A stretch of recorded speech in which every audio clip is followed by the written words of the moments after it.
नमस्कार, मैं आपके साथ के राणा। महुआ खबर देख रहे हैं आप और आपका स्वागत है आपके खास कार्यक्रम आपका मुद्दा में। और आज का मुद्दा politics, house arrest. Uttar Pradesh की राजनीति में क्या अब विरोध का जवाब बहस से नहीं बल्कि हाउस अरेस्ट से दिया जा रहा है? और क्या लोकतंत्र में आवाज उठाने वाले नेताओं को रोकना नई राजनीतिक रणनीति बन चुकी है, या फिर कानून व्यवस्था बनाए रखने के लिए यह प्रशासन की मजबूरी है? ये आरोप कांग्रेस प्रदेश अध्यक्ष अजय राय के हैं। दरअसल अयोध्या में राम मंदिर चढ़ावा चोरी मामले को लेकर कांग्रेस का प्रदर्शन और प्रदेश अध्यक्ष अजय राय को देर रात नजरबंद किया गया। कई सांसदों को हाउस अरेस्ट किया गया। कार्यकर्ताओं को मंदिर की ओर बढ़ने से पहले रोककर हिरासत में लिया गया, जिससे यूपी की सियासत हाई है। तो दूसरी तरफ विकासशील इंसान पार्टी के प्रमुख मुकेश साहनी को शाहजहांपुर जाने से रोक दिया गया।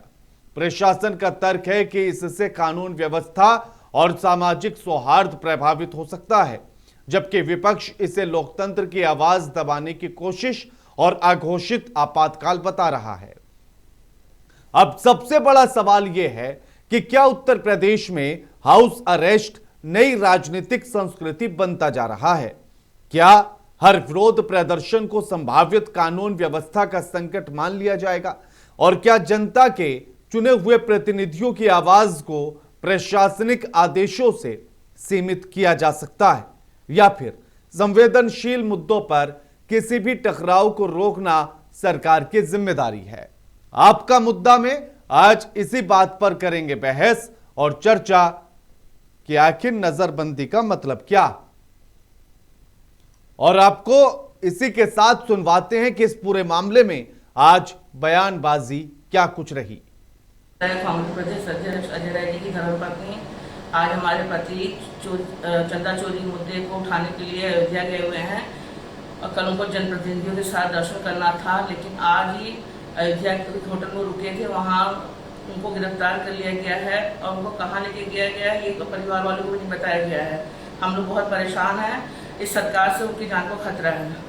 हम लोगों को कल रात से ही हमारे साथियों को हमें हाउस अरेस्ट किया गया होटल में। एक होटल है यहाँ का पद्मश्री, उसमें किया गया था क्योंकि मैं कल ही आ गया तो मैं जानता था कि सरकार की मंशा ठीक नहीं है, सरकार हमें रोकेगी। और फिर रात को पुलिस वहां पहुंचकर लगभग 11:30 बजे हमें वहां से जबरदस्ती गिरफ्तार करके आचार्य नरेंद्र देव कृषि विश्वविद्यालय के गेस्ट हाउस में लाकर रखा गया है और पूरी तरीके से यहाँ प्रताड़ित किया जा रहा है और दर्शन करने से रोका जा रहा है।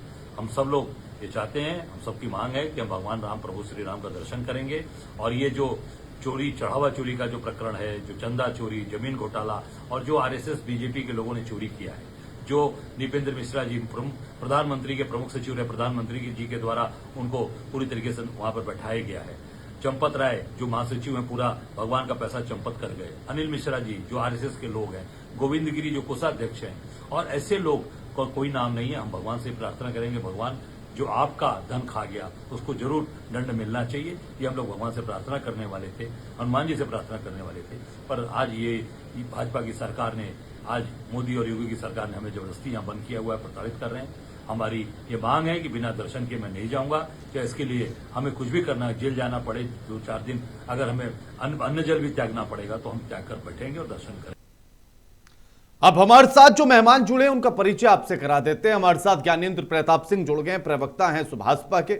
सैयद इकबाल अहमद साहब हमारे साथ जुड़ गए हैं, कांग्रेस के प्रवक्ता हैं। दान बहादुर सिंह जुड़ गए हैं हमारे साथ, प्रवक्ता हैं समाजवादी पार्टी के। और महामंडलेश्वर कृष्णानंद जी हमारे साथ जुड़ गए हैं, हिंदू धर्म गुरु हैं। आप सभी का स्वागत है महुआ खबर पर। ज्ञानेंद्र जी, क्या है ये हाउस अरेस्ट की रणनीति जिसको विपक्ष कह रहा है कि अघोषित आपातकाल है?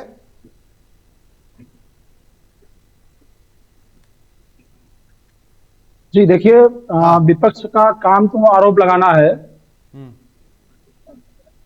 कानून की व्यवस्था को वहां बिल्कुल बिल्कुल कानून की व्यवस्था को सुचारू रूप से वहां पर संभालने के लिए जो भी निर्णय प्रशासन को लेना पड़ रहा है वो प्रशासन लेगा। और ऐसा पहली बार नहीं हुआ है, भारत के इतिहास में ऐसा पहली बार नहीं हो रहा है कि वहां पर इस तरह के उन्माद ना फैले या किसी प्रकार का विवादित मामला ना बढ़ जाए ऐसा करने के लिए कानून अपना काम करता रहा है। पहले भी इस देश में धारा 144 लागू होती रही है।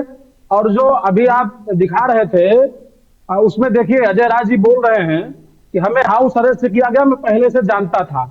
पहले से जानते थे हाउस अरेस्ट किया जाएगा, इसका मतलब इनकी पद्धति में भी पहले से रहा है।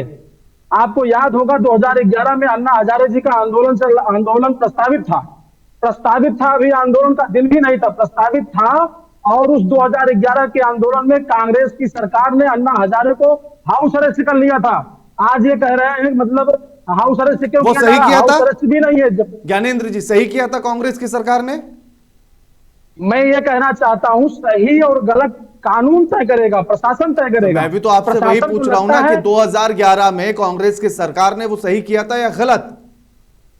बिल्कुल सही किया था। इसलिए सही किया था कि कानून को वहां प्रशासन को लग रहा था कि अगर लोग वहां जाएंगे तो हो सकता है भीड़ में हम उनके द्वारा किए गए कार्यों को संभाल ना पाए, और नहीं संभाल पाएंगे तो प्रशासन की किरकिरी होगी और कोई हादसा भी हो सकता है। ऐसी संभावना अगर कहीं भी है, चलिए, कम से कम तो आपने विपक्षियों की तारीफ तो की।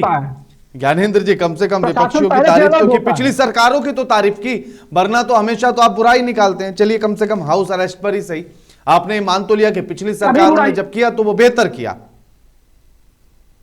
पिछली सरकारों ने नहीं, मैं कह रहा हूं वर्तमान में, पिछली सरकारों में और आने वाली सरकारों में जब भी लगेगा कि कानून को कहीं ऐसा महसूस होगा प्रशासन को कि उन्माद फैल सकता है, भीड़ इकट्ठा होगी, उन्माद फैल सकता है और ये लोग आलोचना करेंगे, हो सकता है समर्थक लोग जो आलोचना न सह पाए उनमें विवाद हो जाएगा, तो फिर प्रशासन की जिम्मेदारी ये लोग फिर चिल्लाएंगे, प्रशासन संभाल नहीं पाया।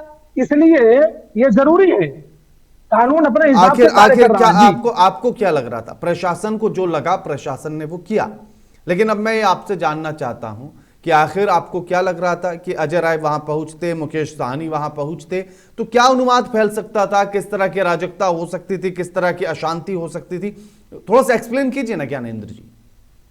देखिए, हम आपसे ये जानना चाह रहे हैं उनकी वहां जाने की मंशा के पीछे आप पीछे के कारण को समझेंगे तो बहुत स्पष्ट रूप से समझ में आ जाएगा। सुहेल देव भारतीय समाज पार्टी के हमारे माननीय राष्ट्रीय अध्यक्ष ओम प्रकाश राजभर जी ने पहले दिन से ही ये कहना शुरू किया था, बहुत स्पष्ट रुख अपनाया था अपना, और कहा था कि किसी भी दोषी को बख्शा नहीं जाएगा। माननीय योगी आदित्यनाथ जी की सरकार है, जीरो टॉलरेंस पर चलने वाली है, कोई भी अगर दोषी पाया जाता है तो उसको सजा मिलेगी। और एसआईटी का गठन हुआ है, एसआईटी ने अपनी जांच जारी रखी है, देवन से कहना शुरू किया है, एसआईटी ने जांच जारी रखी है, एसआईटी जिन लोगों को दोषी ठहराएगी उनको सजा दी जाएगी। हम कह रहे हैं कानून अपना कार्य कर रहा है, जिन लोगों ने गलतियां की है उनको कानून अपना सजा देने का काम कर रहा है। फिर इन लोगों को जाने का वहां, ठीक है सैयद साहब, देखिए हाँ ठीक है लोग, क्योंकि बाकी सारे मेहमान जुड़ गए, सारे मेहमान जुड़ गए ज्ञानेंद्र जी, सारे मेहमान जुड़ गए, लोग आपके पास नहीं गए, अभी तक तो कांग्रेसी नहीं गए ना अयोध्या, फिर उसी पर तो सवाल ले रहा हूं, पहले तो कभी नहीं गए, उसी पर तो सवाल ले रहा हूं मैं, उसी पर तो सवाल ले रहा हूं मैं जी। सैयद साहब का मकसद क्लियर करना पहले, हाँ वही सैयद साहब, सबसे पहले तो आप ये मकसद क्लियर कीजिए कि क्या नियत है, कौन सी नियत से अयोध्या पहुंच रहे थे आज अजय राय, और दूसरा ये कि तारीफ की है आपकी ज्ञानेंद्र जी ने कि पहली सरकारों ने भी जब हाउस अरेस्ट किया है तो बेहतर कार्य के लिए किया है, शांति बनाए रखने के लिए किया है, कानून व्यवस्था बनाए रखने के लिए किया है। अब वही काम अगर हम कर रहे हैं तो बुरा क्यों लग रहा है आपको? देखिए, यहाँ अयोध्या में आस्था से खिलवाड़ हुआ है, आस्था की चोरी हुई है, आस्था की डकैती हुई है। लोगों की जो आस्थाएं हैं पूरे हिंदुस्तान में कह लीजिए, पूरी दुनिया में कह लीजिए, वो उससे जुड़ी हुई हैं। तो जब जुड़ी हुई किसी चीज को लूटा जाएगा तो उसके लिए आवाज उठाना विपक्ष का काम है। अगर आवाज विपक्ष नहीं उठाएगा तो कैसे जनता की लड़ाई कौन लड़ेगा? जनता तो इंतजार करती है कि विपक्ष का नेता ही पहुंचे। तो विपक्ष का नेता आज अजय राय जी अध्यक्ष हैं कांग्रेस के, वो अगर राम मंदिर जा रहे थे तो उसमें रोकने की क्या जरूरत थी? वो कोई ऐसी बातें तो नहीं थी, वो मंदिर जाते, पूजा करते, अपनी बात रखते। तो इसमें इतना सरकार को टूल बनाने की क्या जरूरत थी कि सबको हाउस अरेस्ट कर लिया गया, सबको रोक दिया गया? वो कह रहे हैं कि अब अचानक से याद क्यों आ गई राम मंदिर की, अयोध्या की? पहले तो नहीं आई थी। देने पर भी, जो आमंत्रण देने पर भी रामलला के दर्शन करने नहीं गया, वो आज के राज जी एक बात कैसे उसको रन किया था बताइए, मंदिर किसी की भगवती नहीं ना है। मंदिर तो बिल्कुल नहीं आस्था है। की चीज है। अब मंदिर में कोई भी जा उस सकता समय है, भी नहीं कभी थी भी जब जा आपको सकता है, आमंत्रण दिया गया 24 था। घंटे में कभी भी जब जा सकता माननीय है। राहुल गांधी जी को आमंत्रण दिया गया था तब भी भगवती नहीं थी, तब भी उनको जाना चाहिए था।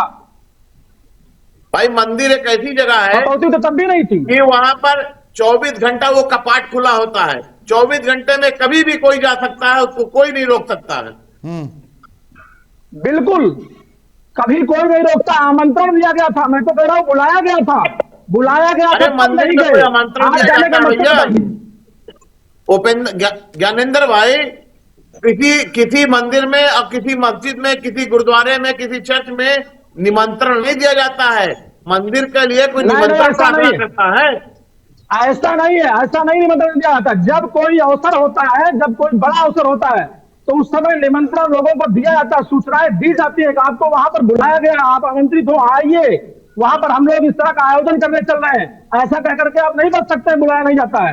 भैया बुलाया जाता है, देश के सभी मंदिरों में बुलाया आप जाता है। लोग धर्म को भी इवेंट बनाते हो, तो इवेंट में थोड़ी ना कोई जाएगा। हम आस्था रखते हैं, हम धर्म आस्था को में इवेंट पूजा नहीं बनाया करेंगे। हमने, धर्म को इवेंट नहीं बनाया। आपको जानना चाहिए 500 सालों के संघर्ष के बाद, 500 सालों के संघर्ष के बाद अयोध्या अपनी उस स्थिति को प्राप्त हुई थी जो हमारे लिए परम सौभाग्य और परम खुशी की बात थी। इसलिए उसके उद्घाटन समारोह में देश के समस्त सम्मानित लोगों को आमंत्रित किया गया था, सभी पार्टियों को, सभी नेताओं को, सभी धर्माचार्यों को, तमाम ऐसे देश के जो लोग थे, सबको सम्मानित करने के, सबको वहां आमंत्रित किया गया था। ठीक है, ऐसा नहीं ठीक कह है, सकते हैं। ठीक है। दान बहादुर आज जी, जाने का मकसद बताएं हाँ, भाई। ठीक है, ठीक है, ठीक है ज्ञानेंद्र जी, ठीक है। दान बहादुर जी, अब अगर सरकार ने कानून व्यवस्था और प्रशासन ने कानून व्यवस्था को बनाए रखने के लिए अगर हाउस अरेस्ट कर लिया है तो उस पर इतना हाय तौबा क्यों है? सरकार तो जांच करा ही रही है इस पूरे मामले की। राणा जी आपको नमस्कार, सभी साथियों को जय सिया राम। जय श्री राम। चोरों पर नरमी, सवाल उठाने वालों पर गर्मी, उन पर पहरा, तो सवाल तो उठेगा। अगर चोरों के साथ नरमी की जाएगी और सवाल उठाने वालों को पहरा किया जाएगा, पर नरमी हो रही है, खुलकर बोलिए। राणा जी सवाल यहां उठता है कि आपने पहले 7 तारीख को माननीय अखिलेश यादव जी ने आवाज उठाई, आप सबने मिलकर के, जो भाई भाई हैं, चोर मौसेरे भाई, सारे लोगों ने मिलकर के कहा नहीं गलत सवाल है, चोरी हुई ही नहीं है।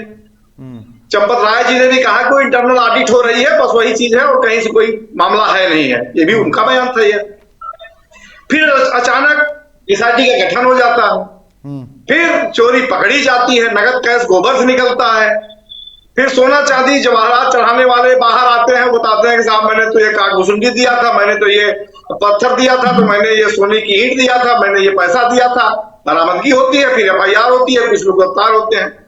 तो विपक्ष को ही नकारा जा रहा था जहां राणा जी, अब विपक्ष की ही आवाज पर धीरे धीरे पर्दे खुल रही हैं, तो ये विपक्ष से ही लड़ना शुरू कर दिए हैं और अब उनकी आवाज बंद करेगी। ये लोकतंत्र में, संविधान के मानने वालों में ऐसा नहीं होना चाहिए। देश कानून से चलता है, व्यवस्था से चलता है और विपक्ष नहीं। देखिए विपक्ष तब आया सामने जब वहां के स्थानीय लोगों ने, वहां के साधु संतों ने, महंतों ने इस आवाज को उठाया, तो विपक्ष सामने आया और आवाज को बल दिया। और आज विपक्ष पर ही सवाल, उन्हीं पर पहरेदारी, उन्हीं को रोका टोका जाएगा। अरे भाई, मुख्यमंत्री जी ने कहा था कि 500 साल आपने इंतजार किया, 15 दिन और करिए। आज 17वां दिन है, कोई और गिरफ्तारी हुई क्या? कुछ और आगे मामला आया क्या? चंपत राय जी बयान दे रहे हैं, कभी चुप हो जा रहे हैं, कभी दे रहे हैं, तो चीजें स्पष्ट होनी चाहिए। आप राणा जी देखिए कि इसी अकुलाहट व्याकुलाहट, बड़ी बेचैनी है राम भक्तों में, जो हमारे हजारों करोड़ों श्रद्धालु हैं देश विदेश में, सब में इतनी बेचैनी है कि अयोध्या बार एसोसिएशन के वकीलों ने इकट्ठे होकर के तय किया कि इस चोरी से जुड़े हुए लोगों का मुकदमा नहीं लड़ा जाएगा। हालांकि ये संवैधानिक अधिकार सबको प्राप्त है, सजा हुई हो या न हुई हो, मुकदमा लड़ने का अधिकार है और मिलना चाहिए उनको कानूनी सहायता, इसलिए नहीं। लेकिन अभी ये देखिए कि ये धैर्य खोता जा रहा है जनमानस।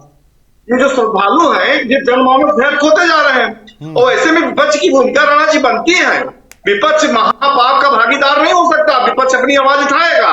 और ये यह कह के बच के निकलते हैं कि साहब आपने तो इतिहास में ये किया था, भूगोल में ये किया।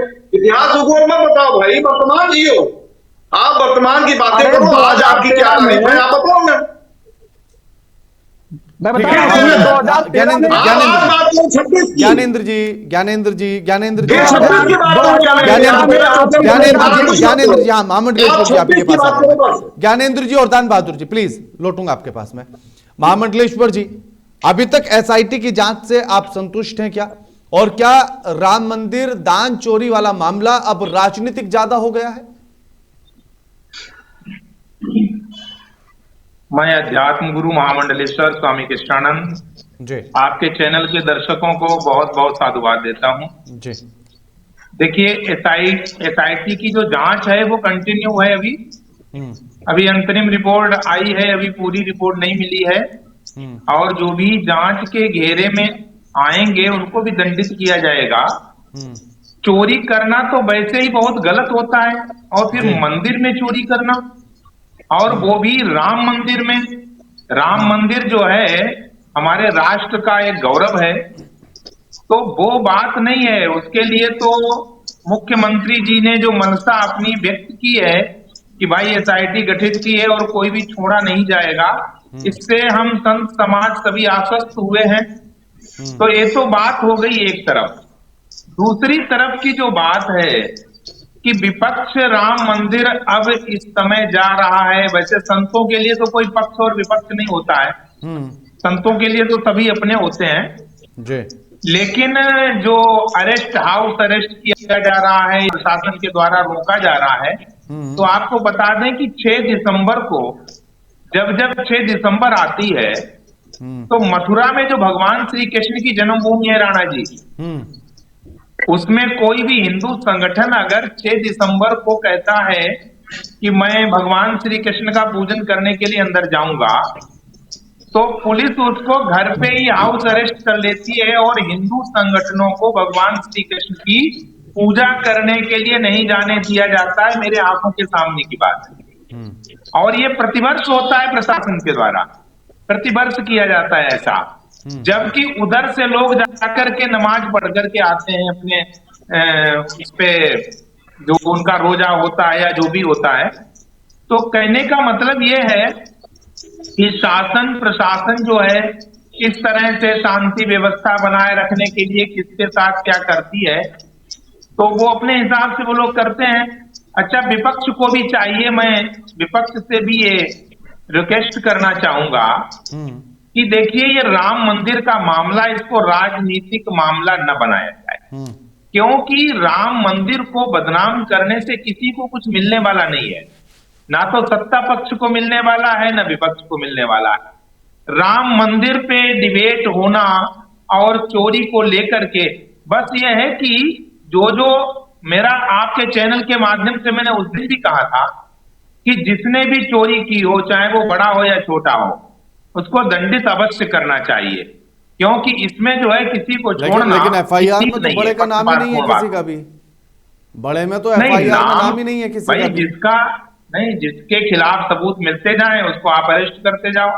नाम नहीं है तो एसआईटी तय करेगी ना, कैसे विपक्ष तय कर सकता है, कैसे हम तय कर सकते हैं? नहीं तो आप सोचिए ना कि जिन 8 लोगों का नाम चोरी में है, जी, उनके जो ऊपर लोग थे, क्या उनको पता ही नहीं लग रहा था किसी भी बात का?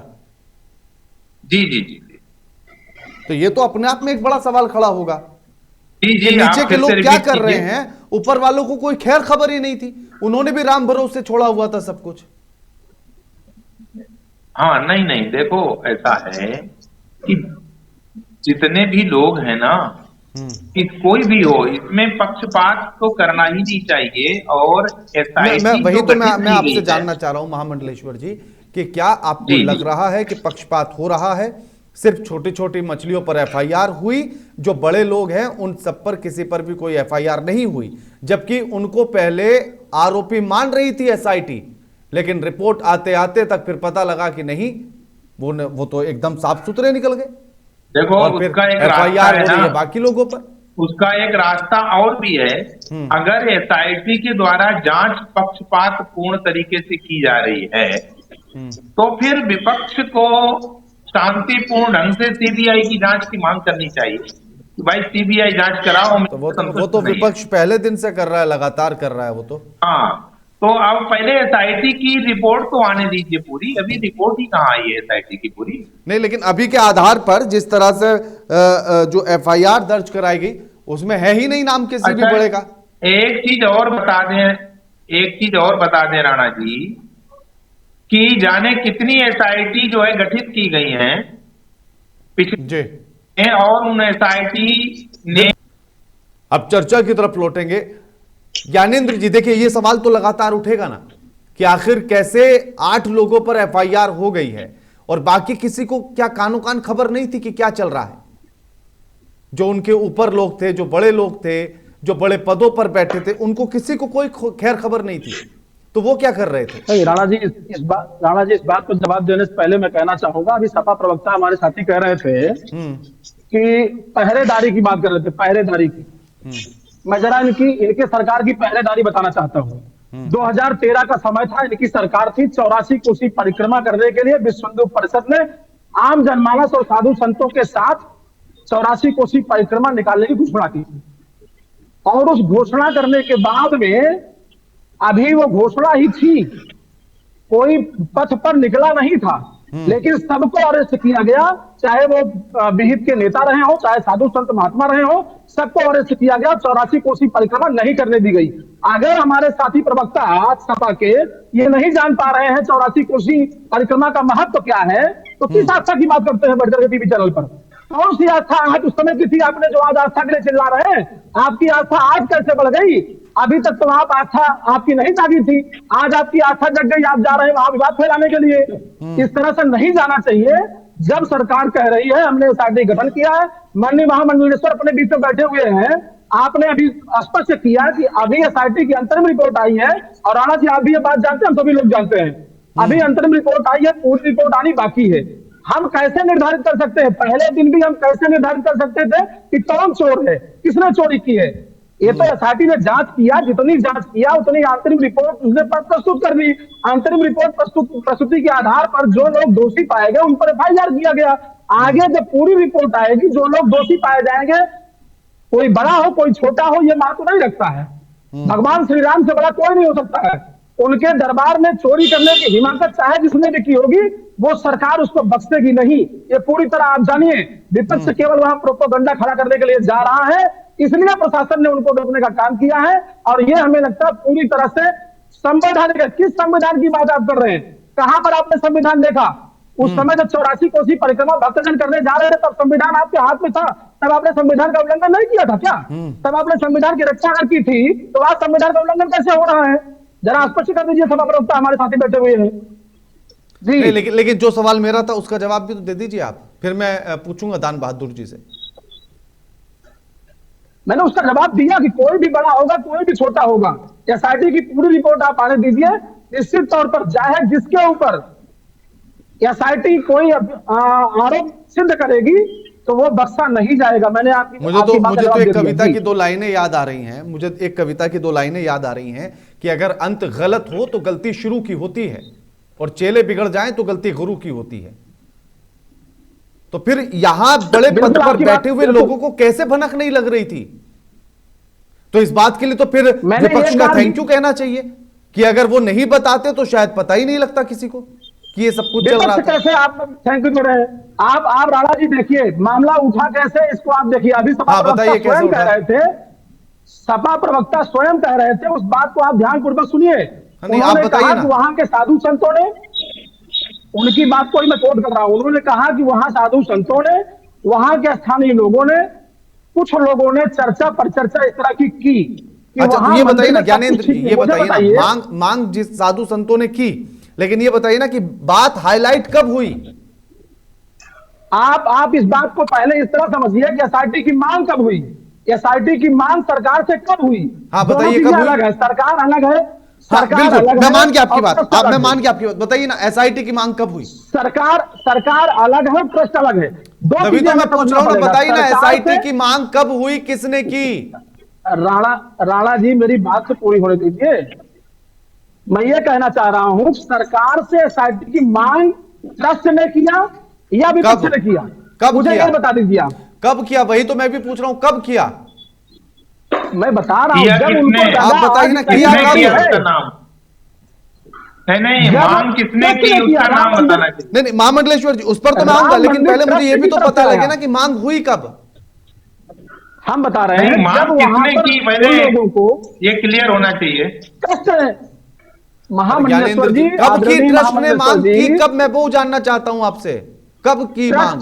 ट्रस्ट ने मांग की। कब? ट्रस्ट ने मांग मांग किसने और की ट्रस्ट पहले को उसको जब ये- क्लियर करो राणा जी, नहीं किसने नहीं, की मांग? महामंडलेश्वर जी, मैं आऊंगा आपकी उसी बात पर मैं आऊंगा, लेकिन पहले मैं ये जानना चाहता हूं कि ट्रस्ट ने जो मांग की एसआईटी की जांच की, वो कब जब की? मुद्दा उठा, जब मामला उठा, वो तो सीधी सी बात है। लेकिन मुझे भाई, तो ये भी पता है कि पहले SIT की ट्रस्ट तो मना मांग कर रहा तभी था कि की ऐसे जाएगी कोई ना, चोरी तो नहीं हुई। मामला उठेगा। मुझे जब तो वो मुद्दा बात भी याद है उठेगा, ना। तभी तो मांग की जाएगी। बताइए ज्ञानेंद्र जी, क्या नहीं था जब ट्रस्ट नहीं, ने पहले कह दिया था कि बिल्कुल, ऐसा कुछ ट्रस्ट- नहीं हुआ? ट्रस्ट ने यह भी कहा था कि मुझे जब ये आभास हुआ कि कहीं कुछ हेरा फेरी का मामला चल रहा है, कैमरों को उन्होंने, आपने ये भी देखा, उन्होंने कहा गोपनीय कैमरे हमने लगवाए, जो कैमरे लगे थे उससे गोपनीय कैमरे लगवाए गए। उसमें यह स्पष्ट हुआ कि कैमरों के सामने लोग खड़े हो जाते थे, जैसा कि आपने बयानों में सुना होगा। जब इस तरह की घटनाओं को देखा गया गोपनीय कैमरों के माध्यम से, तब ट्रस्ट ने यह सरकार से मांग की कि एसआईटी का गठन करके मामले की पूरी जांच कराई जाए। ठीक है ज्ञानेंद्र जी, आपकी तब हर बात मामला मैं मान सामने लेता आया। हूं जी, आपकी हर बात मैं मान लेता हूं। ट्रस्ट ने जब अपने गुप्त कैमरे चेक किए, क्या वो रूटीन चेकअप था उनका? रूटीन तौर पर बिल्कुल निरीक्षण रूटीन चल चेकअप रहा था। था? रूटीन चेकअप ही था। पहले रूटीन चेकअप में जब कैमरों के सामने लोग खड़े दिखते थे, तब ना गोपनीय कैमरा लगाया गया। कैमरा तो पहले लगे हुए थे, गोपनीय कैमरा तब लगाया गया। जिसके लिए उन लोगों को पता नहीं था, जो गड़बड़ करते थे उन लोगों को पता नहीं था। तब ट्रस्ट ने मांग की कि इस एसआईटी की जांच हो और पूरी तरह से मामले को पारदर्शी करके स्पष्ट किया जाए कि ये किनके माध्यम से ये गड़बड़ी की गई है। जी चलिए ठीक है। सैयद साहब, आप काहे बीच में जबरदस्ती पढ़ रहे हैं? जब सारा काम सरकार ने कर दिया और ट्रस्ट ने मांग उठा ली थी, फिर आप क्यों बिना बात के बीच में पढ़ रहे हैं? क्यों जा रहे हैं अयोध्या? घर बैठिए अपने आराम से। अबे जिनको मुखिया बनाया गया था मंदिर का, उनके नाक के नीचे चोरी हो रही थी, मुखिया को पता ही नहीं है। तो ये बड़ा संदिग्ध मामला है, इस पर बोलना पड़ेगा। विपक्ष तो बोलेगा ही, विपक्ष तो कहेगा जांच निष्पक्ष होनी चाहिए। नहीं नहीं, लेकिन क्योंकि देखिए, अभी आपका आपने सुना मामला नहीं है। ज्ञानेंद्र जी ने क्या कहा कि जब ट्रस्ट को दिखाई दिया कि लोग कैमरों के सामने खड़े हो रहे, तो उन्होंने गुप्त कैमरे लगा दिए। यानी कि मतलब वो जांच पहले से कर रहे थे, उस चीज पर नजर थी ट्रस्ट की। अरे भाई, ये कोई मामला नया नहीं है, ये पुराना मामला है। तो इसका मतलब कि अगर किसी घर में चोरी हो रही है तो आपको पता ही नहीं घर में चोरी हो रही है। इतनी चीजें आ रही हैं। एक सिंधी समाज बोल रहा है हमने 200 ईंटें चांदी की दिया उसकी पर्ची नहीं मिली, और उसने किसको दिया? चंपत राय जी को दिया। तो ये सारी चीजें सामने खड़ी हैं, सवाल खड़ा है। तो आखिर ये सवाल क्यों खड़ा हो रहा है, उसका भी तो जवाब होना चाहिए। उसका जवाब नहीं मिल रहा है। तो जब जवाब नहीं मिलेगा तो विपक्ष का काम है सवाल करना। विपक्ष सवाल कर रहा है, तो ये बीजेपी के लोग क्यों इतना तिलमिला जा रहे हैं, क्यों इतना परेशान हो जा रहे हैं? मसला इस बात विपक्ष का है। सवाल कर रहा है या राजनीति? अरे भाई, राजनीति का मतलब क्या होता है?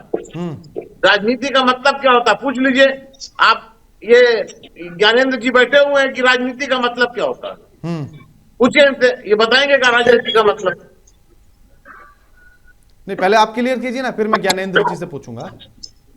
भाई, मसला इस बात का है कि राजनीति में ही तो सवाल उठता है। जनता का सवाल कौन उठाता है? राजनीति करने वाला ही तो उठाता है। जनता की बात कौन करता है? राजनीति का करने वाला राजनेता ही तो होता है। यही तो राजनीति है। तो अब इसमें आप कहिए कि नेतागिरी हो रही है, राजनीति हो रही है। अरे भैया, हम सवाल ना करें। अगर सवाल करते हैं तो आप कहते हो नेतागिरी हो रही है, राजनीति हो रही है। हम सवाल ना करें तो जनता हमसे सवाल करेगी कि आप नेता हो, आप क्यों नहीं इस बात को, मुद्दे को उठा रहे हो, क्यों नहीं आप बात कर रहे हो? इतना बड़ा मामला हो गया। जी अखिलेश राणा यादव बिना बात के काहे मैं बोल अपना दूं क्या? क्रेडिट लेने में लगे हैं? हाँ, आ रहा हूं आपके पास। या आप भी क्यों क्रेडिट राणा लेना जी- चाहते हैं कि भैया हमने राम मंदिर का मुद्दा उठा दिया, जब ट्रस्ट पहले से चोरी पर राणा- नजर रख रहा था, वो उसने उसके लिए हिडन जी, कैमरे जी। लगा दिए थे, फिर आप क्यों क्रेडिट लेना चाहते हैं? सारा काम तो आपके कहने से पहले हो चुका था। तो देखिए, जब संत सवाल कर रहे हैं और उसमें विपक्ष आवाज उठा रहा है, इसे ये राजनीति बता रहे हैं। और राम मंदिर के निर्माण से लेकर के, शिलान्यास से लेकर के उद्घाटन तक राजनीति करते आए हैं। तो सवाल यहाँ यह है कि राजनीति तो ये कर रहे हैं, अब दिक्कत कहाँ पैदा हो गई? जब इनका सीसीटीवी चल रहा था और ये जानकारी जुटा रहे थे, तो क्या ये हिस्सा बांट में झगड़ा हुआ क्या जो खुल गया? आखिर कहां से आ गया है? मतलब क्यों कोई विरोधाभास हो गया आपस में? अरे भाई, एक लोगों ने आवाज नहीं उठाई है ज्ञानेंद्र जी ने। संतोष दुबे जी हैं, नाम गिना दो थोड़ा सा, और ये महंत राजू दास जी हनुमानगढ़ी के हैं, भारत हिंदू परिषद, महंत धर्मदास जी निर्वाणी अखाड़ा, कमल नयन दास जी, देवकी नंदन ठाकुर ने कहा, जगत गुरु परमहंसाचार्य ने, महंत ललित गोपाल दास जी ने, आचार्य विनोद मिश्रा जी ने, स्वामी स्वरूपानंद सरस्वती जी जो दिवंगत उनकी शारदा पीठ के ट्रस्टी ये अभिमुक्तानंद जी हैं। तो ये तमाम लोग अब आपके जो पर्ची वाले बाबा हैं वो भी सवाल उठा रहे हैं। तो आपके संगी साथी जो हम संत महंत थे, और जब गंभीर मामला हुआ ये लोग आवाज उठा रहे हैं, किसको किसको रोकेंगे, कहाँ कहाँ पहरा बैठाएंगे? अब ये जनता की आवाज बन गई है। राणा जी अब ये बोलने दीजिए, बोलने दीजिए। अब ये जनता की आवाज हो गई है। समाजवादी पार्टी के साथी अब ये जनता की आवाज को आप कैसे दबाएंगे ज्ञानेंद्र जी? साधु और संत महात्मा रही बात सुभाषिता की, तो आपके नेताजी सुन लीजिए, आप सुनते नहीं हैं, क्यों डिबेट में गड़बड़ कर रहे हैं? आपके नेताजी कहते हैं कि भाई जिस दल में जिस गठबंधन में रहना पड़ता है उसको बाजा बजाना पड़ता है। आप वही वाली बात तो ज्ञानेंद्र जी क्या बाजा बजा रहे हैं या न्याय की मांग कर रहे हैं? कुछ आश्वासन दे रहे हैं? महामंडलेश्वर जी, आपके नेताजी कहते हैं जिस दल में रहना पड़ता है वहां बाजा बजाना पड़ता है। लौट रहा हूँ। हाँ, तो ज्ञानेंद्र जी ये बाजा बजा रहे हैं आप कि कुछ न्याय मिलेगा लोगों को, आपको दान बहादुर जी, देशवासियों को? दान बहादुर जी लौट रहा हूं। हाँ, महामंडलेश्वर जी, देखिए इस बात में कोई दो राय नहीं है। साधु संत चोरी की बात कह रहे थे, तमाम मंदिर के लोग इस बात को कह रहे थे, महिपाल जी ने भी आरोप लगाए थे, और भी तमाम लोग थे जो आरोप लगा रहे थे कि दान में कुछ तो गड़बड़ी चल रही है। लेकिन अगर अखिलेश यादव उसे पोस्ट नहीं करते, एक्स पर आवाज नहीं उठाते, तो शायद इतनी बड़ी चर्चा नहीं होती, और हो भी नहीं रही थी। उससे पहले अयोध्या की गलियों में कौन क्या बात कर रहा था, देश नहीं सुन पा रहा था। अखिलेश यादव ने एक्स पर पोस्ट किया तो देश की नजर पड़ी, उसके बाद चर्चाएं शुरू हुई, इसमें कोई गुरेज नहीं है, और इस बात से इनकार करने की जरूरत भी नहीं है, नजरें चुराने की जरूरत नहीं है। और तब तक ट्रस्ट के लोग कह रहे थे कि नहीं नहीं ऐसा कुछ नहीं हुआ, कुछ नहीं हुआ। अगर वो कैमरे बदल रहे थे, अगर वो हिडन कैमरे लगा रहे थे, तो फिर क्यों झूठ बोल रहे थे वो? इसलिए कि विपक्ष को क्रेडिट ना मिल जाए। ऐसा है, देखिए राणा जी, ऐसा है, मैं पुनः एक बात कहना चाहूंगा कि राम मंदिर जैसे स्थान को, पवित्र स्थल को, जैसे अन्य धर्मों में काबा वगैरह को माना जाता है, ऐसे ही ये राम मंदिर है, इसको बदनाम करने की और राजनीति करने की कोशिश किसी को भी नहीं करनी चाहिए। और मैं आपके चैनल के माध्यम से एक नई बात आपसे कहना चाहता हूँ कि जिसने चंदा दिया हो राम मंदिर में और राम मंदिर बनने में सहयोग किया हो, वो छाती ठोक करके विरोध करे और प्रश्न पूछे कि भाई हमारा चढ़ावा और हमारा चंदा किसने चुराया है, मैं उससे हिसाब लूंगा। और जिसने भी एक पैसा अगर चंदा या चढ़ावा नहीं दिया हो, उसको प्रश्न पूछने का कोई अधिकार नहीं होना चाहिए। इसमें पक्ष और विपक्ष की कोई बात ही नहीं है। नहीं मान तो नहीं, दान बहादुर जी एक मिनट, दान बहादुर जी एक मिनट। महामंडलेश्वर जी, मेरा सवाल, राम मंदिर के निर्माण में मैंने कोई चंदा नहीं दिया, तो क्या मैं सवाल ना पूछूं राम पर? क्या मैं ना पूछूं दान चोरी पर कोई सवाल? देखिए, जिसने चंदा नहीं दिया, जिसने सहयोग नहीं किया, जिसने राम मंदिर बनने में सहयोग नहीं किया है, चंदा नहीं दिया है, कोई चढ़ावा नहीं दिया है, वो फिर इतना हाय हाय कैसे मचा सकता है किस अधिकार के साथ? जिसने चंदा चढ़ावा दिया है वो छाती ठोक के सामने आए, भाजपा से हिसाब मांगे, कि भाई मैंने इतना सोना दिया, इतना चांदी दिया, इतना पैसा दिया, आप हिसाब दीजिए मेरा। नहीं, लेकिन ठीक है, लेकिन मेरी उसको आस्था उसका तो है, हिसाब मांगना अच्छा लगता आस्था है। तो है, राम तो लेकिन मेरे हैं, मैं तो अगर राम हम का हूँ। बदनाम अगर करने राम की कोशिश अगर राम करते पैसे हैं, से चलते, और अगर राम पैसे से चलते तो एक मिनट उद्योगपतियों के राणा घर में जी, रहते, मेरे घर में नहीं रहते। एक मिनट राणा जी, कि कितने कितने मजारों पर, कितने दरगाहों पर और कितनी मस्जिदों में कितना चंदा आता है अवैध और आतंकवाद के लिए जाता है, उसके लिए भी इसी तरह से आवाजें उठनी चाहिए और उसका भी हिसाब मांगना जब चाहिए। जब जब जब बात हुई तब तब केवल आवाज राम उठी, मंदिर को जब जब बात हुई तब तब आवाज नहीं। उठी। लेकिन देखिए ना महामंडलेश्वर जी, मैं भी यही कह रहा हूं, इसे आज हिंदू भी मुस्लिम करने की जरूरत नहीं है, किसी इस मस्जिद पर और हिंदू दरगाह मुस्लिम की करने की किसने जरूरत आवाज नहीं उठाई है। बताइए? हम दूसरों किसी के घरों में मस्जिद जाकर और झांक दरगाह रहे हैं, बिल्कुल लेकिन पहले अपने घर किसी की मस्जिद और भेदियों को दरगाह ढूंढ में लें जो एक बार। चंदा आता है, हम ये कह रहे हैं, हम ये कह रहे हैं कि देखिए मेरे घर का जो भेदी है, मेरे घर का जो रावण है, उसको मत कुछ कहिए, पहले बाहर वाले राक्षस को देख कर आइए। अरे मैं अपने घर का राक्षस पहले मारूंगा, तभी तो जाकर बाहर वालों से लड़ूंगा।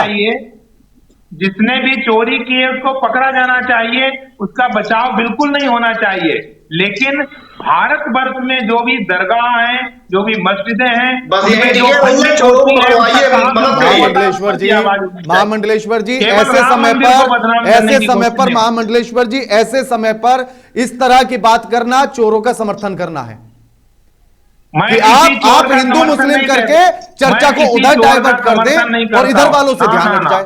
मैं ये तो पहले कहना घर के गलत है। भेदियों को ढूंढूंगा। मैं खुलेआम के मैं राणा दिन पहले से घर कह के रहा हूं। भेदियों को ढूंढेगा, पहले दिन राम से मंदिर कह के रहा भीतर हूं, जो रावण है पहले चाहे उनको वो- देखूंगा। राम पर कोई चाहे सवाल नहीं, वो- मंदिर पर कोई सवाल नहीं, चाहे लेकिन वो इसे मंथरा- चोरों पर सवाल करना, चोरों पर सवाल चाहे करना, वो मंथरा डायरेक्ट राम कोई पर भी हो। सवाल कैसे हो गया, मैं आज तक नहीं समझ पाया इस बात को। चाहे वो मंथरा कोई भी हो, उसको पकड़ा जाना चाहिए। चाहे वो लेकिन कितना भी यही तो ऊंचा मैं भी हो, कह रहा उसको हूं पकड़ा कि जाना चाहिए, मंत्रा उसको को दंडित करना पकड़ने चाहिए। से पहले लोग कह रहे हैं कि भैया लंका में जाओ। अरे पहले घर की, अगर मंत्रा को पकड़ लूं तो हो सके रावण तक जाना ही ना पड़े मुझे। बिल्कुल, पहले तभी ऐसा बनवास नहीं बच राणा जी। सकता है अगर राम जी पहले का। मंत्रा को पकड़ पहले लिया मंत्रा होता को तो पकड़ना शायद चाहिए। राम को वनवास ही नहीं होता, लेकिन हमने बिल्कुल, मंत्रा को बिल्कुल। ध्यान नहीं दिया, मंथरा इसीलिए राम पर को वनवास नकेल- हुआ। बिल्कुल सही बात है, मंथरा पर नकेल कसनी चाहिए, बिल्कुल। चाहे मंथरा वो ज्ञानेंद्र कोई भी जी। हो। ज्ञानेंद्र जी, चाहे मैंने पहले भी कहा कि हमारे राष्ट्रीय अध्यक्ष माननीय ओम प्रकाश राजभर जी ने, माननीय मुख्यमंत्री योगी आदित्यनाथ जी ने, सरकार के हर नुमाइंदे ने ये कहा है कि भी दोषी बख्शा नहीं जाएगा। ये बहुत स्पष्ट रूप से कहा, यही बात महामंडलेश्वर जी भी कह रहे हैं कि कोई भी दोषी बख्शा नहीं जाएगा। लेकिन हाय तौबा, वो क्यों बचा रहे हैं जिनके अंदर आस्था ही नहीं है, उनकी आस्था को चोट कैसे पहुंची? मैं ये जानना चाहता हूं, महामंडलेश्वर जी ये कहना चाहते हैं जिनकी आस्था थी ही नहीं मंदिर में, जिनकी आस्था थी ही नहीं राम में, जो आज तक राम जी का दर्शन करने के लिए डरते थे कि कहीं हमारे लोग ना बस एक सवाल बाकी है। वो आज क्यों हाय तौबा बचा रहे हैं? प्रश्न ये बच रहा है। बाकी कोई दोषी बचेगा नहीं, ना कोई मंत्रा बचेगी, लेकिन ना ही लेकिन कोई लेकिन और अन्याय ज्ञानेंद्र जी, करने वाला मेरा व्यक्ति सवाल तो बचेगा। उसी पर है, मेरा सवाल तो उसी पर है फिर से, कि आप कह रहे हैं कि कोई दोषी बचेगा नहीं, लेकिन सवाल वही है कि जी। क्या वही 8 लोग थे जो सिर्फ चोरी कर रहे थे, उनके ऊपर ऐसा वाले कैसे लोगों आप को नहीं बोलते पता राणा जी? था? आप- और अगर नहीं पता था राणा तो जी, उनसे आप- इस्तीफा क्यों लिया आपने? उनका राणा इस्तीफा जी, क्यों आप स्वीकार वरिष्ठ किया? पत्रकार हैं, राणा जी आप वरिष्ठ पत्रकार हैं, आप बहुत विधिवत जान रहे हैं। एसआईटी की जब तक पूर्ण रिपोर्ट नहीं आती है तब तक हम ये नहीं कह सकते हैं कि किसको बख्श दिया गया, किसको छोड़ दिया गया। तो जब तक एसआईटी की फाइनल रिपोर्ट नहीं आई तब तक उन बड़े लोगों से इस्तीफा क्यों लिया गया, उनका इस्तीफा क्यों स्वीकार किया गया? किसी ने इस्तीफा नहीं लिया। बड़े लोगों जिनका आप नाम लेना नहीं ले रहे हैं, उन लोगों ने इस्तीफा दे करके स्वयं ये कहा कि हम नैतिकता के आधार पर इस्तीफा दे रहे हैं। किसी ने उनसे इस्तीफा इतने लिया दिन नहीं है। बाद, इतने दिन बाद अच्छा आप बताइए, इस्तीफा कौन ले सकता है? क्या उत्तर प्रदेश की सरकार इस्तीफा मांगेगी क्या? मैं भी तो कह रहा हूं इस्तीफा स्वीकार क्यों हुआ, मैं तो स्वीकार पर बात कर रहा हूं ना। अरे भाई वो ट्रस्ट इस्तीफा किसको दिया उन्होंने, बताइए ना। इस्तीफा किसको दिया? ट्रस्ट के लोग हैं। इस्तीफा ट्रस्ट को किसको इस्तीफा नहीं दिया? मैं भी वही पूछ रहा हूं आपसे नहीं, ज्ञानेंद्र उनका जी, किसको इस्तीफा दिया एक उन्होंने? मिनट राणा जी, जी। राणा जी, उन लोगों का इस्तीफा सरकार के अधिकार क्षेत्र में नहीं आता है। मैं सरकार के अधिकार पर बात भी नहीं कर के अधिकार रहा, क्षेत्र में आता मैं है। सरकार पर मैंने सवाल भी नहीं किया अभी तक। मैं भी वही पूछ रहा हूं सरकार कि को ये उनका अधिकार नहीं इस्तीफा, आता है। उन्होंने इस्तीफा किसको दिया और किसने स्वीकार किया उनका इस्तीफा? अरे तो वो विश्व हिंदू परिषद को देंगे ना। तो मैं विश्व हिंदू परिषद को देंगे। मेरा सवाल भी वही है, मेरा सवाल भी वही है ट्रस्ट कि को अगर दिया, उन्होंने ट्रस्ट को। कुछ किया नहीं, उनको कोई दोषी मान नहीं रहा है, उनको कोई आरोपी मान नहीं रहा है, तो फिर उनसे इस्तीफा क्यों स्वीकार कर लिया उनका? विश्व हिंदू परिषद को उन्होंने अपनी नैतिकता के आधार पर इस्तीफा दिया, इसमें सरकार का कोई रोल नहीं है। सरकार पर तो मैं बात ही सरकार नहीं कर रहा, इसके नाम मैं का- भी विश्व हिंदू परिषद से ही पूछ रहा हूं, मैं भी उन्हीं के लिए जी, आपसे जी। ये सवाल कर रहा हूं कि क्या आपने इस बात का विरोध नहीं किया कि अरे जो सच्चा इंसान है, जो जिसने अपना पूरा जीवन खपा दिया राम मंदिर निर्माण के लिए, जिसने अपने जीवन का एक एक दिन लगा दिया राम मंदिर निर्माण के लिए, आज वो इस्तीफा देकर जा रहा है और आप कह रहे हैं कि चले जाइए? बिल्कुल क्यों नहीं अभी सवाल हटना उठाया आप चाहिए, लोगों जाना ने? चाहिए उनको। और अगर वो दोषी पाए जाते हैं तो अगर कोई उनको बचाने की कोशिश करता है तब वो चीज गलत होगी। उनको अगर कोई बचाने की कोशिश करता है, अगर दोषी पाए जाते हैं तो दंडित किया जाएगा कानून के अनुसार। बताइए ना ज्ञानेंद्र जी, ज्ञानेंद्र जी, सैयद साहब जी बताइए कि अब जो पूरी कहानी बन रही है, क्या लग रहा है इससे? देखिए, सवाल इस बात का भी है कि हाँ। जो एफआईआर हुई है उसमें एफआईआर में जितने एफआईआर वाले हैं उनके पिता का नाम ही नहीं मालूम है, अज्ञात है। सब पर अज्ञात लिखा है। अरे भाई आप बताइए, किसी को नौकरी दिया जा रहा है और इतनी बड़ी चीज राम मंदिर, इतना बड़ा देश और दुनिया का राम मंदिर, जो सबकी आस्था जहाँ जुड़ी हुई है, वहां के कर्मचारी हो चाहे पदाधिकारी हो, उनके पिता का नाम नहीं मालूम, कैसे रखा गया उनको? ये हाँ। सबसे बड़ा नहीं, सवाल है। अज्ञात- इसीलिए कहा जा रहा है कि अज्ञात जांच क्यों? निष्पक्ष कैसे होगी। तो उनका आधार कार्ड तो होगा, अज्ञात क्यों लिखा गया है? नहीं, देखिए जो लिस्ट अभी जारी हुई है प्रशासन के जी। द्वारा कि इन लोगों के नाम पर एफआईआर है, उनके पिताजी के नाम के नीचे लिखा हुआ है अज्ञात सभी के। तो ये तो गलत है, ये तो गलत है भाई। आधार कार्ड तो सभी का होगा। तो या तो उनसे उनका पहचान पत्र लिया नहीं गया, सिर्फ पूछा कि अच्छा नाम तुम्हारा ये है, आ जाओ, या तो फिर ऐसे वाली स्थिति रही, या फिर पूरी जानकारी होनी नहीं, चाहिए। कोई भी आज के समय में भारत में कोई भी नागरिक है उसका आधार कार्ड तो होता ही है, और वो आधार कार्ड है तो उसमें पिता का नाम भी होगा। तो फिर तो अज्ञात संस्था ने क्यों लिखा कैसे गया है? उनको- ये बात समझ से बाहर है। भाई संस्था ने उनको कैसे अपॉइंट कर लिया बिना पिता के नाम से, ये बड़ा सवाल है। और उन्हीं लोगों के घरों पर छापेमारी चल रही है, तो फिर कैसे पुलिस ने भी उसमें अज्ञात लिख लिया? अगर उनके घर तक पुलिस पहुंच रही है, छापेमारी कर रही है, तो डिटेल्स तो होंगे पुलिस के पास भी। तो या तो फिर वो खाना पूर्ति पुलिस चल रही है। अज्ञात क्यों लिख रही है? पुलिस जो ब्यौरा दे रही है उसमें पिता का नाम अज्ञात क्यों लिख रही है? भाई तो उसके महामंडलेश्वर पास का सवाल पहचान है। पत्र तो होगा, वही तो सवाल है। उसके पास आधार कार्ड तो होगा, और अगर आधार अगर कार्ड में छापेमारी पिता का नाम करने होता के ही लिए होता है। अगर छापेमारी करने के लिए उन आरोपियों के घर तक पहुंच रही है एसआईटी, तो फिर बिना पिता के नाम के थोड़ी पहुंच जाएगी किसी के घर। पूरी यही डिटेल, विपक्ष पूरी विपक्ष जानकारी है होगी क्या? तभी पहुंचेगी घर पर। देखिए राणा जी, आधार विपक्ष कार्ड में नाम तो पिता का होता ही है। सवाल पूछ रही है, सवाल का जवाब मांग रही है विपक्ष, यही बात कर रही है। तो लोग कहते हैं राजनीति हो रही है, राजनीति हो रही है। अरे सवाल तो करेंगे विपक्ष कि ये सारी चीजें, घटनाक्रम सामने आ रहा है कि पिता का नाम नहीं मालूम, अज्ञात है, तो प्रश्न चिन्ह तो लगता है। तो प्रश्न चिन्ह किसके ऊपर लगेगा? पुलिस किसकी है? एसआईटी किसकी है? रिपोर्ट कौन दे रहा है? ये सवाल का जवाब कौन पूछेगा? अगर हमें संदिग्ध लगेगा कोई चीज तो विपक्ष का काम है, विपक्ष पूछ रहा सवाल। जवाब दीजिए दान बहादुर जी।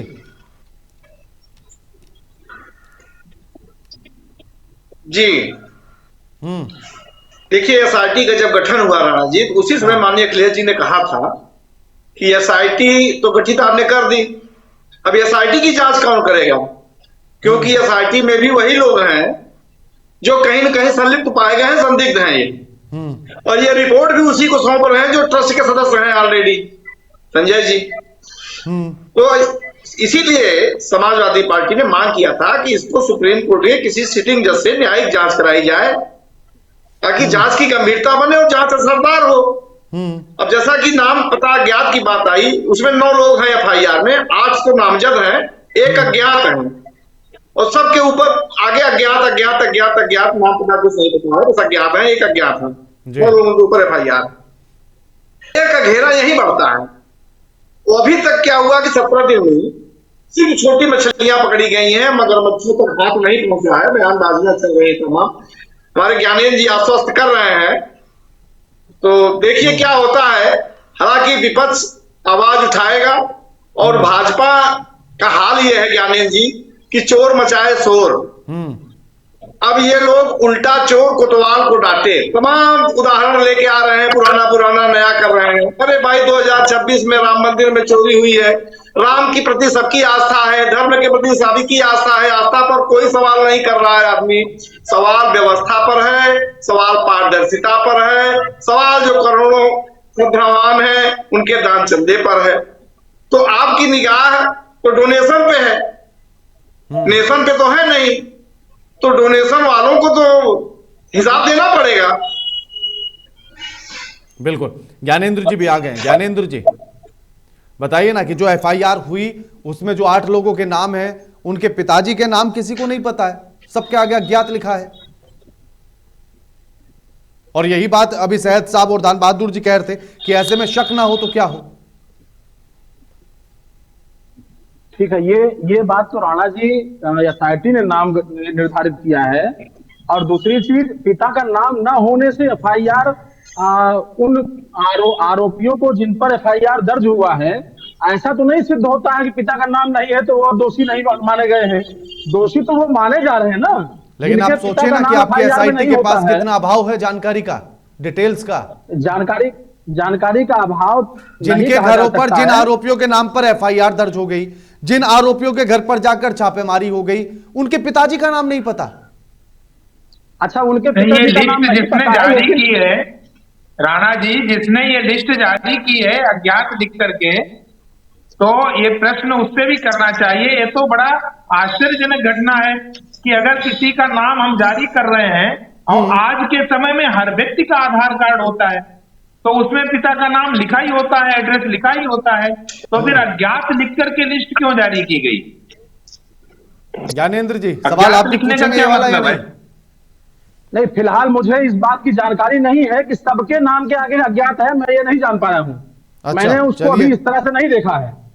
लेकिन अगर किसी एक व्यक्ति के पिता का नाम नहीं है तो ऐसा अमूमन एफआईआर में होता है। हाँ नहीं, एक आध में तो चल जाता, एक आध पर चल जाता ज्ञानेंद्र जी, यहाँ तो सबकी बात है। मैंने देखा नहीं, मैं सिद्धांत की बात बता रहा हूं।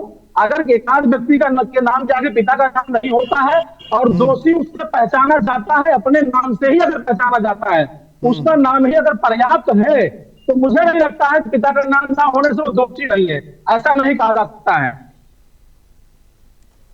बताइए सैयद साहब।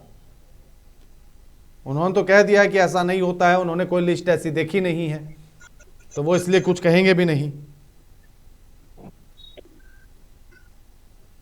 सैयद साहब, मूल बात जो है, जैसा सभी पैनलिस्ट यहाँ पर इस बात को कह रहे हैं, स्वीकार भी कर रहे हैं, माननीय महामंडलेश्वर जी ने भी इस बात को कहा, सबने इस बात को कहा कि राम मंदिर करोड़ों श्रद्धालुओं की आस्था का केंद्र है। अगर वहां पर कोई भी वित्तीय अनियमितता या इस तरह की शिकायत सामने आई, एसआईटी का गठन हुआ, और एसआईटी का गठन कोई ऐसा नहीं पहली बार हुआ है। एसआईटी का गठन हुआ, एसआईटी ने जांच करना शुरू किया, जो प्रथम दृष्टि में उनको बातें समझ में आई उन्होंने लिख करके दिया है। अभी जो चीजें और आएगी उनको आगे वो और उसको सबमिट करेंगे। जब वो सबमिट करेंगे सरकार उसके अनुसार आगे कदम उठाएगी। ये बहुत स्पष्ट रूप से इस बात को कोई डिनाई नहीं करता, सब लोग इस बात को मानेंगे। जी सैयद साहब, आवाज आ रही है क्या सैयद साहब? दान बहादुर जी, दान बहादुर जी सुन पा रहे हैं क्या? महामंडलेश्वर जी? हाँ जी, मैं सुन रहा हूं जी।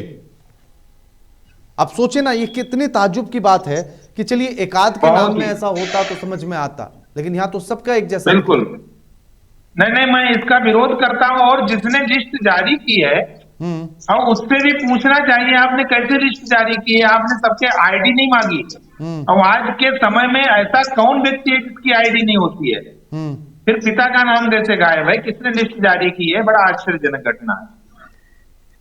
बिल्कुल, क्योंकि इसीलिए देखिए बड़ा सवाल यह है कि आखिर इसीलिए क्या विपक्ष ये सवाल उठा रहा है कि जांच पर उसको भरोसा नहीं है? क्या ऐसी ही बातों से ये सवाल उठ रहे हैं महामंडलेश्वर जी? नहीं, देखिए, जांच पे भरोसा तो करना ही पड़ेगा। जब भी कोई घटनाएं किसी राज्य में होती हैं तो जिम्मेदारी मुख्यमंत्री की ही होती है एसआईटी गठित करने की, जैसा कि अभी तक हमेशा से होता आया है। कब एसआईटी गठित नहीं की गई? तो एसआईटी गठित की गई है, उसकी रिपोर्ट आने दीजिए पूरी। और उसमें अगर दूध का दूध पानी का पानी नहीं होता है तो फिर किसी को भी आवाज उठाने का अधिकार है। ठीक, लोकतंत्र है ये, ठीक, और वो आवाज उठाए, उसका विरोध करे। ठीक है। शुक्रिया आप सभी मेहमानों का हमारे साथ इस चर्चा में जुड़ने के लिए, अपना कीमती समय देने के लिए। सैयद साहब आपका भी शुक्रिया, महामंडलेश्वर जी आपका भी शुक्रिया, दान बहादुर जी आपका भी शुक्रिया, ज्ञानेंद्र जी आपका भी शुक्रिया, आपने अपना कीमती समय दिया। लेकिन सवाल वही कि आखिर राम मंदिर को लेकर क्या राजनीति बड़ी होती जा रही है, या इस राजनीति से ही कोई सच निकल कर बाहर आएगा, या इस राजनीति से ही निष्पक्ष और बेहतर जांच होगी, और क्या दोषियों पर कड़ी कार्रवाई होगी?